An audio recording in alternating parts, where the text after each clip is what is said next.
Sure, over here. We have religious people come to the University of Pennsylvania all the time. And very often they're over in front of the library, literally standing on soapboxes. Well, actually, they're kind of plastic cans, but anyway. And they tell us that abortion is murder, and that we're all going to hell because we're fornicating. And they get very perturbed when I tell them, but that's not preaching the gospel. What you said tonight is very significant, but I think that you can include, as we nearly close, what is the gospel? Tell us the gospel. Would you like me to talk to these people? Yes. Yes, because sometimes they can't answer that question. Yeah.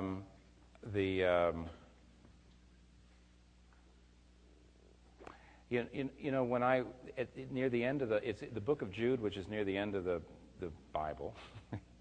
Some of you didn't even know there was a book of Jude. It's right before It's right before its more famous friend, the book of Revelation.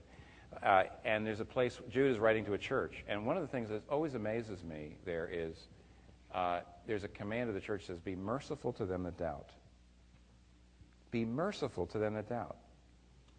Or here's another place where Jesus meets a guy who comes along and says, heal my son. This is in Mark chapter 9. And Jesus says, I can do it if you believe. And he says, I believe, help my unbelief, which is a great way of saying, I'm trying to believe, but I'm filled with doubts. Jesus does not say, well, come back when you've dealt with those, and then I'll heal your son. You know, the standard is you've got to believe. You've got to give yourself to me wholly without any doubts. And it's amazing. You know, he says, help my son. Jesus says, I can if you believe. Well, I'm trying to believe. I'm filled with doubts. And Jesus heals his son. He's merciful to a man who's doubting, who's trying. Now, I can tell you this. This is what I mean when I meant, I will tell you what I think the gospel is by the branch. Remember that branch illustration? If Jesus Christ's death and resurrection in my place, if I believe that, then I don't have to be a good person. I don't have to have great faith. I don't have to have this surrendered heart. I don't have to have this perfect life. I just need to grab that branch and I'm saved. And on the other hand, a person who is got no doubts, and I know I'm living a good life, and I'm not fornicating, and I'm not having abortions, and I'm obeying the Ten Commandments, and you're filled with pride, and you therefore are not merciful to those who doubt. You look at people who doubt and say, why can't you be like me? This is a person who's fallen off the cliff. They're filled with belief about the Bible and doctrine, but they actually haven't relied on Jesus Christ as their Savior. They're being their own Savior.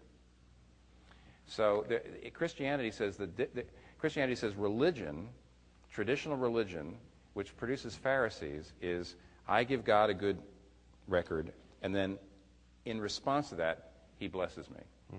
But Christianity is God gives me a perfect record in Jesus Christ. It's a free gift. I'm a sinner, and I only get it when I admit that I'm a moral failure. And then he gives me this acceptance, and now I live for him out of gratitude, which means of the lack of that. If I'm a sinner saved by grace, there has to be a lack of this superiority and this self-righteousness that you see in the people in the soapboxes. A man across my hallway, where I've lived for 19 years, my neighbor is a Hindu.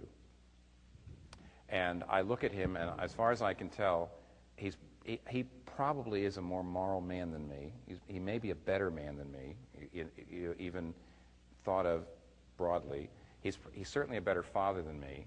And you say, well, how can you say, don't you believe you're saved? You're a Christian, he's a Hindu. The answer is I'm not saved by being a good father or by being a good man. I'm saved by the mercy of what Jesus Christ, what he's done. And therefore I can't feel superior to him. There's a tendency, because my heart is sinful and self-centered, there's a tendency to use my Christianity to feel like, why don't you people have the truth? But the gospel takes me out of it. But I think people like the people you're talking about don't understand that gospel. The self-righteousness, the Phariseeism is something that the gospel should expunge. And so if you're out here thinking about Christianity and you're thinking about people like that, keep in mind that Christianity that's not Christianity. And it also has self-corrective resources within it. That's why you have the Old Testament prophets railing against religion. You have Jesus railing against the Pharisees. to say you don't understand grace. So I hope that helps a bit. Yes. Okay? Over here.